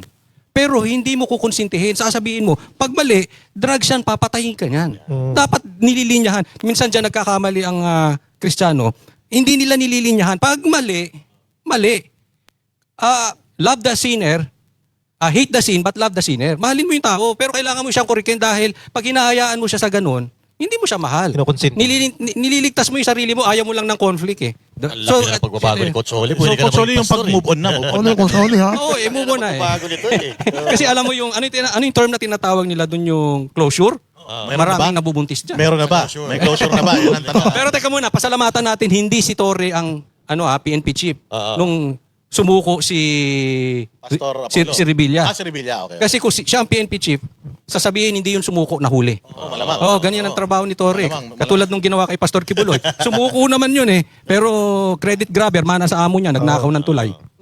Siya rin, ninakaw niya yung yung credit. Pero speaking of Kasi, ayun, hindi, balikan ko muna. Senator Robin, we have nothing against you. You should understand us kasi very personal talaga yung pinanggagalingan namin when it comes to General Torre. We despise the person talaga as in to the highest level. Satanas ang tingin talaga namin dito Yes. sa tao na to because walang matinong tao ang pwedeng sumira ng simbahan or banal na dako. Wala dapat. Pwede ganito, Dada. Kunwari ko si Torre. Mahal kita, kaibigan. Pinapatawad kita. Pero yung ginawa mo, huwag ka na ulit mangingidnap. Oo, Ha? yun. Huwag mo nang babastusin ng kahit anong reliyon. Kasi masama yun. Dapat, oo, Magbago ka na, sumuko ka sa batas at harapin mo. Sana Makulong ganun. ka sana. Kasi Pero palagi pinapatawad kita. Oo, kung ganun ang sinabi, Oo. hindi sana nakangiting ganun eh. Si Torre, baka nakasimangot yun. Dapat mahalin ni Robin. Pero harapin niya yung batas. Oo. Tapos isang sampal na padakot, ganun, yung pakalmot para talagang... Si Sir Jack, kaya anong sasabihin pag nakita si Torre? Ako sa Nore. Sige. Ako si Robin, ano? Ako. Tawid mo si Robin eh. Okay. General. Hindi ako makapagkamay para makapagkaibigan. Bawal magbura, Makapagkamay ako. Para ko sasabi na, Pulis! Pulis! Hindi na pulis na! Ano sagot ni Torre? Sabi ko. Ako sasagot ni Torre. Hindi kita maintindihan, gago. Ako lang yan ah! Yung kulong yan ah! Yung kulong yan! Iniinis ako! Pero yun ha, Senator Robin, don't get us wrong. Pasensya na. Mahal natin si Senator. Oo naman. Alam natin, makabayan. Duterte supporter yan. Mahal na mahal natin yan. Pero sa pagkakataon lang naman ito. Yun lang. Yun lang. Kasi ang Banateros ganyan. Kahit nakaalyado ka, basta may nakita kaming mali, i-voice out natin yung mali. Pero it doesn't mean na ayaw na natin doon sa tao. Tapos, hindi tayo ganun eh. Walang personalan. Ano lang yan, constructive criticism. Yes. Speaking of General Torre, di ba, sabi mo nga, siya, PNP chief. Ilang araw lang yun, 80 days. 80 days yung nila, yung affair nila eh. Sa PNP chief, matapos niyang gawin lahat ng kadimonyohan sa PNP. Sibak yan. After 80 Oo, days. pinloading yan. Kumbaga parang parang multo yan, palutang-lutang. Ginamit lang talaga. So Ginamit four-star lang general siya, yung si General Natates, hindi ma-promote or lagi siyang acting PNP chief. Ayaw Ano na yan? bitawan Magre-retire na yata yan this coming February. So in-offer sa kanya, nasa Japan tayo noon. Sinabi na in-offer sa kanya yung general manager, tinanggap naman ni Ogag, yung general manager. Pero, Siyempre, pag tinanggap mo yun, automatic. Wala ka na sa posisyon. Pero mahina talaga ang kokote Wala ng nga eh. Hindi pirmahan eh. Oo, so ibig sabihin, sumusweldo siya. Sumusweldo na siya dito sa MD, sumusweldo pa siya sa PNP. Walang yan, di ba? Ano yan? Dapat may kasong administribo yan. Kung sumusweldo siya sa parehas na posisyon. Anong masasabi mo dyan? Palagay ko kay Risa to nakikinig. So, kay Risa to humingi ng payo dahil alam mo, kaibigan niya yan. Di ba? Nag-attend pa nga siya dyan yung Dilawan. So, mukhang yan ang itutulak nila eh. Partner ni Risa. Ano ka nun? Anak mo sa ano? Oo, totoo yan. Pero reaction niyo muna yan. May susunod ako dyan. Sa akin, ito kung totoo man yun na nag-expect talaga siya ng 2 sweldo sa pagiging police at pagiging general manager ng MMD, napakaswapang mo naman. Masyado ang swapang. Mamigay ka naman, no? Ibigay mo na yung 4-star doon sa magre-retire na. Mahiya ka naman, pinagbigyan ka na nga kahit hindi ka karapat-dapat. Grabe naman yan. Hindi ka karapat-dapat maging PNP chief yan Hindi talaga. Kasi marami pang PMAR na nakalinya eh. Marami siyang binaypass na Pero okay lang. Kasi nga naman, ginawa niya lahat ng kahayupan na yan for that position. Binigay mo sa kanya. Tama nga naman. Diablo din nagbigay sa kanya yan. Pero di ba? Diablo din eh. So, ibang klase talaga to si si General Torre, matigas ang mukha nito. Pero Pinip ako sa kanya, ha? sige. Pinip ako sa kanya. Isang unos, gagawin na talaga eh. Kahit masama Alam mo, gagawin ganyan talaga. yung tanga. Ano ka naman yun? Kapitbahay namin tanga ganyan. O kahit alam niyang makakasakit sa kanya yung ipagagawa mo dahil tanga, gagawin niya. Ay, Ito, baka hindi mo alam, Sir Jack. Ang daming general na inopera na gawin, yung gagawin niya. Tumanggi lahat. Siya lang ang... baka pangarap niya talaga maging general. Parang pakonsuelo. Maging general. Parang pakonsuelo sa kanya. Siguro hindi pa makamove on nung nililipat siya sa MMDA. Kaya ayaw niya pa... Bagay sila ni Trillanes. Tuturo na naman sa iyo move on. Move on para ikaw kasi... Kaya ayaw niya pa ibigay. Kaya ayaw niya Pero pa ito siguro magulo. ibigay. Kaya dito mo makikita, magulo talaga administrasyon ni Bongbong. Di ba? Reflection ito nung gaano kagulo ang leadership ni Bongbong kasi yung mga tao niya hindi nagkakasundo. Pati kayo pa nga niya, hindi nagkakasundo. So magulo talaga. Yung pa nga, hindi nagkakasundo. Kaya nga, di ba, itong yung sinabi ni Trillanes na itong nakaraan lang, reaksyonan nyo naman kasi sabi niya, nananawagan siya na magkaisa ang pink, dilaw, ang pula dahil para matalo daw si Inday Sara sa 2028. Paano ba yun? Aminado silang malakas talaga si VP Sara Duterte. Pero ang parang maimposible yan kasi si Ontiveros may pangarap paging presidente. Si Remulla, Meron din, inulit na naman niya. O, di ba? Tapos, hindi naman kasundo ni Remulla, pinagtitripan si Torre, na may plano rin sa national si Torre. So, tapos yung best friend pa nito ni Sir Jack. Si Vice Ganda. Ang ganon? Oo. Akala ko trip lang. Hindi, pero may nagpupush sa kanya, tumakbong presidente. O kasi sinabi Eh, niya, kung ganon, nanak ko na rin ako kasi Ay, oo, gusto kahit ko yan. paano, may nag-aralan naman tayo eh. Hindi naman nakatapos yun eh. Grabe ah. Real talk lang ah. Di ba? Real talk? Hindi nakatapos nakatapos yun? Hindi nakatapos yun. Di ba tapos yun araw-araw? Yung ba yun eh? Hindi siya nakatapos. Alam ko yung story. So, Sino yun, pa? so Sino ibig pa? ko sabihin, ang dami nun eh. Paano mo pagsasama-samahin yun? Lahat yung mga yun, sakim sa kapangyarihan. Lalong-lalo na si Ontiveros. So, ewan ko lang kung posible yung sinasabi ni Trillanes. Kasi si Trillanes, feeling niya kingmaker siya eh, no? Parang baliw, no? Baliw talaga yung mga Tama ang papansin eh. Eh, kasi, taki mo, di ka nga manalo-nalo eh. Tapos, mag-suggest ka pa ng ganyan. Magpanalo ka muna, mayor ka, di ka pa manalo eh. Di Siya ba? pala kayo namumuno eh, no? Feeling Kung talaga eh. maniniwala kayo. patronize sila ng ano eh, nila Tony Palsis eh. Kasi Palsis, wala naman talaga sa ulog yun. Tapos inano pa, si Hedarian pa, sinabi pa na sila ang pag-asa ng bayan, Diyos mio. Sino Kasi yan? malaki yung pera doon. Hindi naman Talaga ba? nila gustong manalo. Alam nila hindi sila mananalo. Pero pag ikaw ang naging carrier ng isang kulay, paldo yan. Lalo na pag Pera yan. administration, Funds, no? administration slate ka, naku, laking pera niyan. Kaya siguro, pabida-bida na silang lahat ngayon, pumuporma na silang lahat eh. Naku, wala kayong pag-asa. Alam mo yung mga Pilipino, sabog na eh. Kaya lang, nagtitimpi lang yan, pero sabog na talaga yan sa tindi ng kawalang niya ang ginawa ninyo sa Pilipinas. Sa tingin nyo, susuportahan pa yung i-endorse ni Marcos? Wala po yan. Nakikita naman natin sa survey eh. Kahit pagsamasamahin yung mga ratings nila, hindi pa talaga umaabot. Tsaka nakikita natin, sila mismo nag-aaway eh. Parang hindi talaga sila magkakasundo. Malabo. Isipin mo, ikaw i-endorse. Matalo or matalo, panalo. Di ba? May pera eh. Di ba aling matalo? May pera naman. Oh. baka gusto ni Trillanes na siyang maging House leader. carrier. Para pumaldo na naman siya. Pero ito meron pang isang issue. Pagdasal natin ang kaluluwa, ay hindi pala, ang kalusugan ng ating Grabe ka naman. mahal na presidente, gawa ng, sa sobrang busy daw niya, ay nagkakasakit na, diverticulitis. Uy. O sakit daw yan sa, pouch ng kanyang bitoka dahil busy siya. Lima yan yung malapit sa bulas ng puwet. Walang iya ka. Ay, pasintabi po sa mga Hindi, kasi sakit man Kumakain. to, tas sa bitoka talaga. Siyempre, yung bitoka yung dulo niyan, exit na yan eh. Hindi. Pag ang entrance niyan, dito, exit doon. Ano mo? Pero dapat exit lang yun wala dapat umi-entrance So, doon. kung ano Pwedeng yun baliktaran yun. Ano ba? Wala dapat entrance doon. Pag exit lang walang entrance. Wala ko alam dyan si ano. Paano Ito si yun? Boss Dada, you are too big. Big. Hindi mo malaki to. Ang laki oh. Hindi naman ako naniniwala doon. Oy, hindi kami naniniwala. Naniniwala ba? Sabi lang kitang malaki ha. Wala, pumayat na ako. Pero Dahil kay Doc pero Miguel malaki pa Baker. rin. Again, sana yung mga kasama Lagyan ko Hindi ako naniniwala dyan. Subukan mo Yung mga kasama ko, papayatin Hindi ako naman. naniniwala dyan sa Baker na yun. Okay, kung kailangan mo Sige. Doc Miguel. Hindi ako naniniwala dyan na nakakapait yan. Pero naniniwala ba kayo na si BBM sobrang sipag? Sa sobrang sipag niya, halos di natin makita yung nagagawa niya. Yun na nga. Paano naging masipag to? Ako naniniwala ako masipag eh. Kasi bago mag-eleksyon, makulit pa yan eh. Ngayon, nalalo na sa guro, sa sobrang napapaalaw eh. May kulay at ay. Paano kung tinamad pa to? Masipag na yan. Ang tingnan nyo nangyayari sa Pilipinas. Pag tinamad to, gunawang Pilipinas. Yun na yun, yun na yung sipag na. Ano nga natin eh.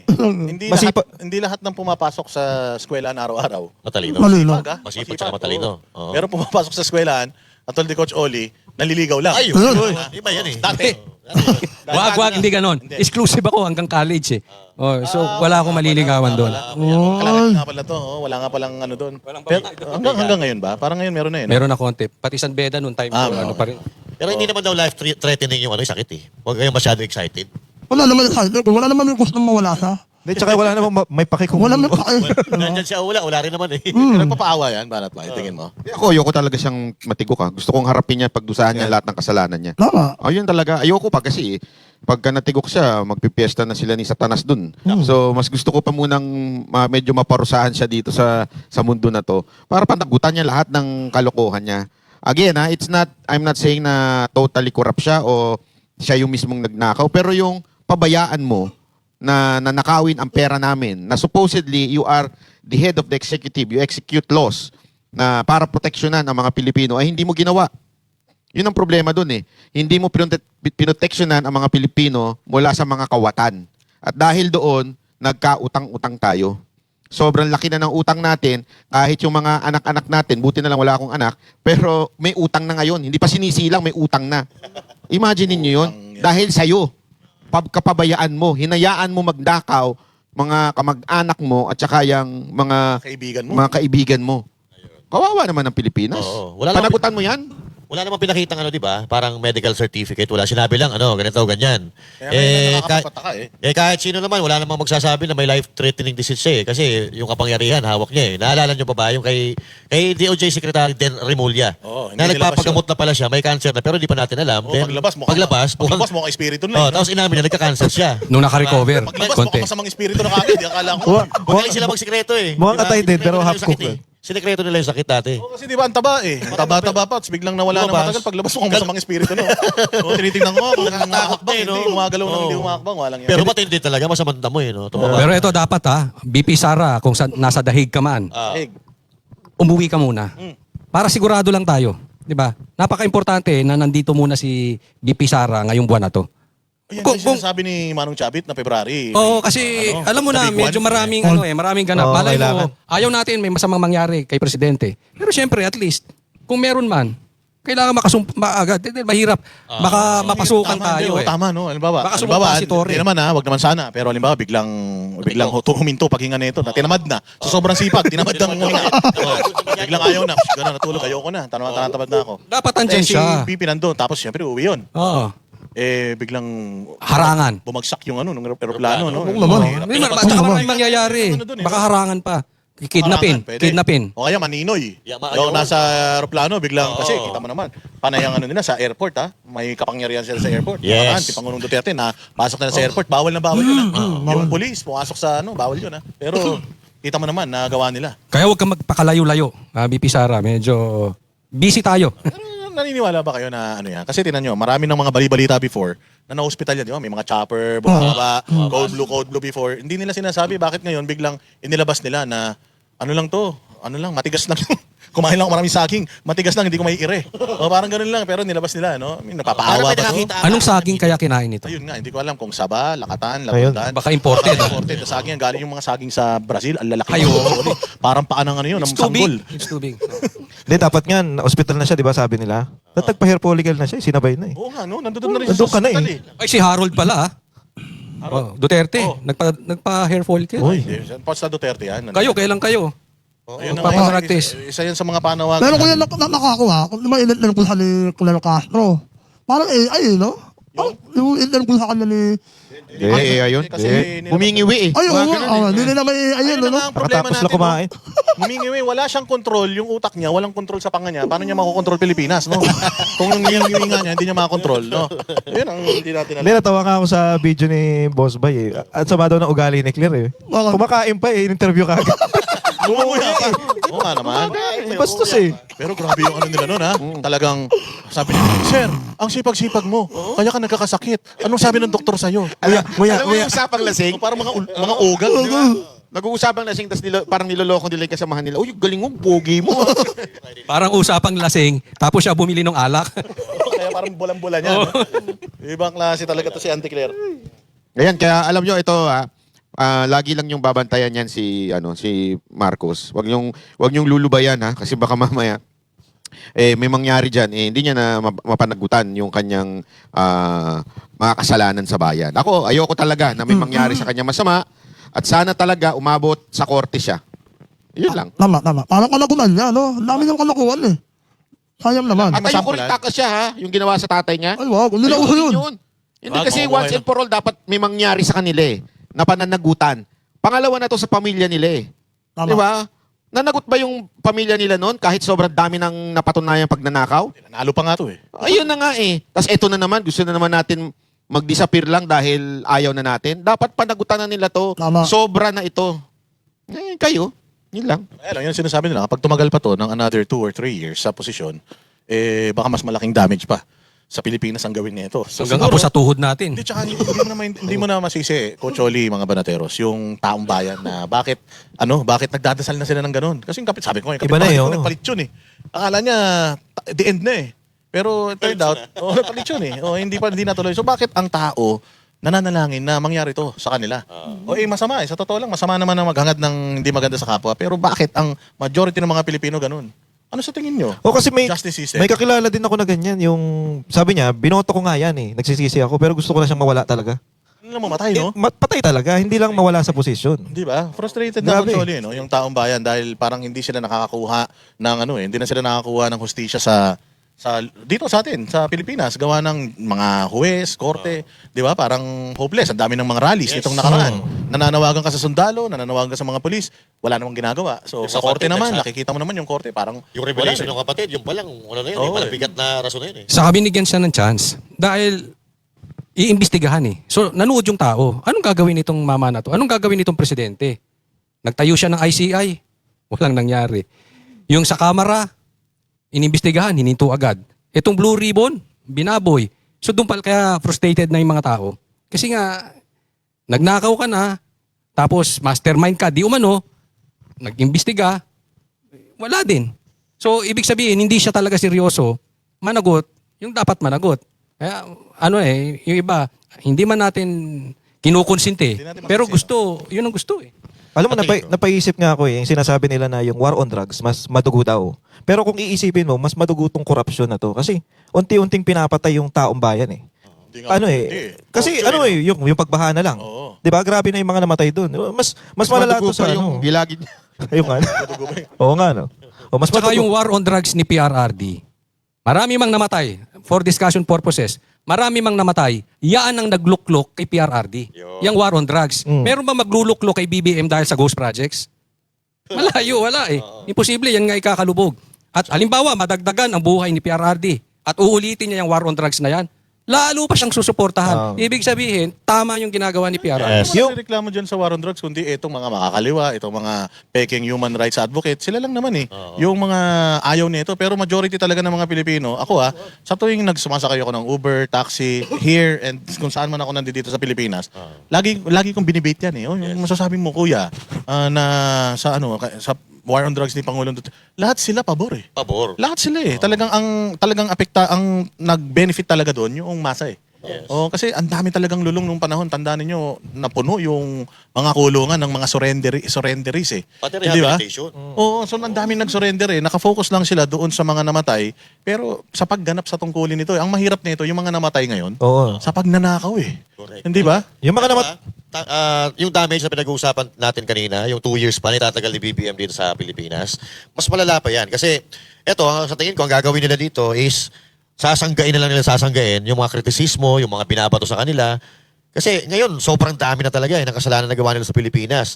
Yung 3 taon nga na wala silang problema Wala silang nagawa. Ngayon pa, napakarami ibinabato sa kanila. So wala na talagang magagawa. Kundi sagutin yung mga akusasyon na binabato sa kanila at sanggain yung mga kritisismo na ibinabato ng mga Pilipino at ng mga kalaban nila sa politika. Grabe rin ang propaganda ngayon ng ni John Vic Remulla. Sabi niya, malinis na daw ang PNP. At lilinisin naman daw niya yung BFP. At bibigyan niyo ko ng pagkakataon. Simula nung naging DILG ako, nakuha ko yung recipe. Alam na dyan na gagawin. Oo, alam ko na gagawin sa Pilipinas. Kamusta yan sa Cavite? Sa amin? Anong ginawa naman sa Cavite? Well, ang naalala Gusto ko... ko ayusin yung Pilipinas. Yung Cavite ba, naayos yan? Hindi, siyempre hindi. Ako, to be honest lang ako Huwag kayong magagalit sa akin, mga Remulla. Ang lumanak lang sa isip ko alam mo yung kolong-kolong na tricycle? Yung parang Thailand? Oo. John Vic Remulla. Bukyo. Ang dami nun, di ba? Yung ang tawag tok-tok. Ayun, Bukyo. ayun, tumalakaw na ko, yun lang. Ba't ginawa Hindi. niyo yun? Sa kanya yung mga may mga ganun eh. Alam mo, hanga din ako dyan kay John Vic. Alam mo kung saan? Yung pag-announce niya na walang pasok, Ayun lang. yun lang, natatandaan ko sa kanya.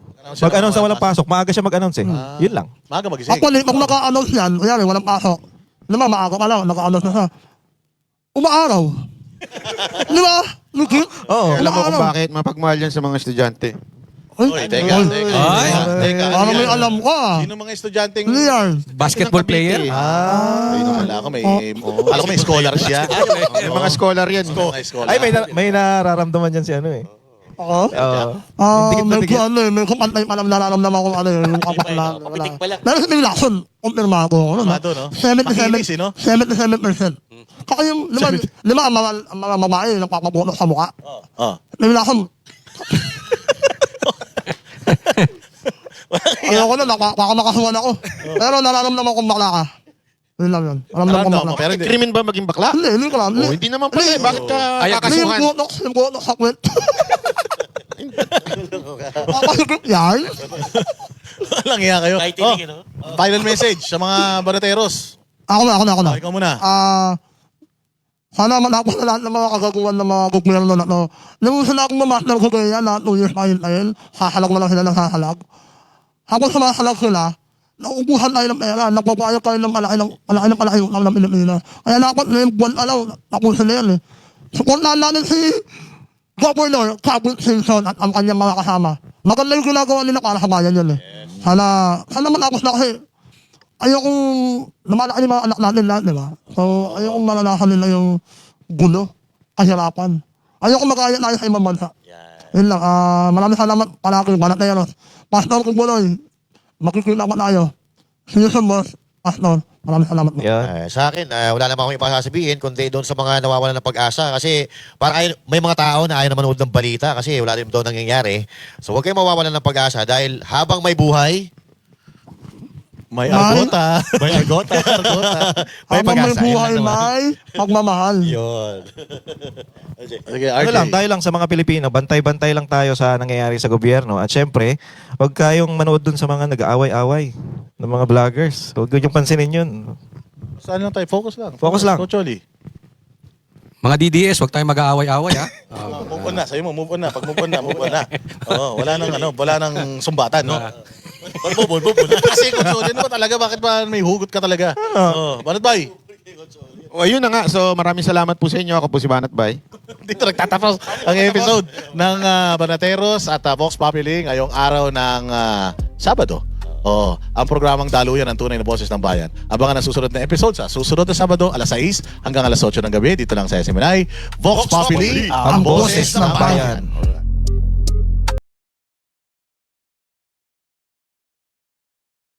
Kami ang boses ng masa, hindi natatakot. Katotohanan lang, di kami nalulunod. Walang bahid ng sismis, lahat ay totoo. Kahit sino ka pa, pag mali ka babanatan ka. Walang pinipili kulay, wala kaming kinikilingan. Basta para sa bayan, kami lalaban.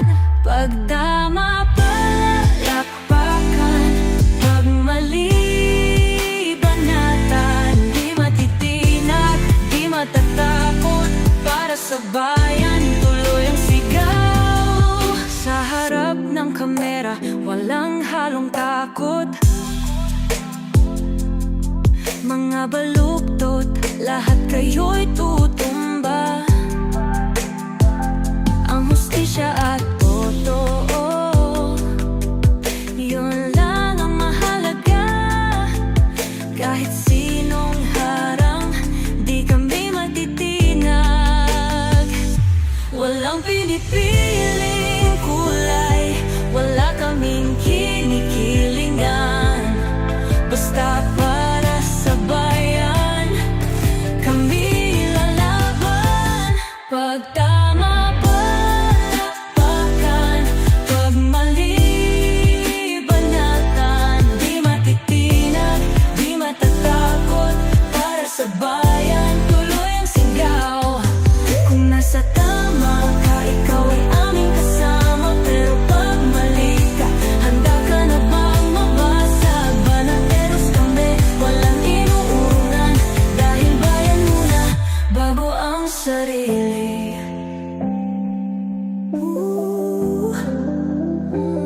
Bago ang sarili.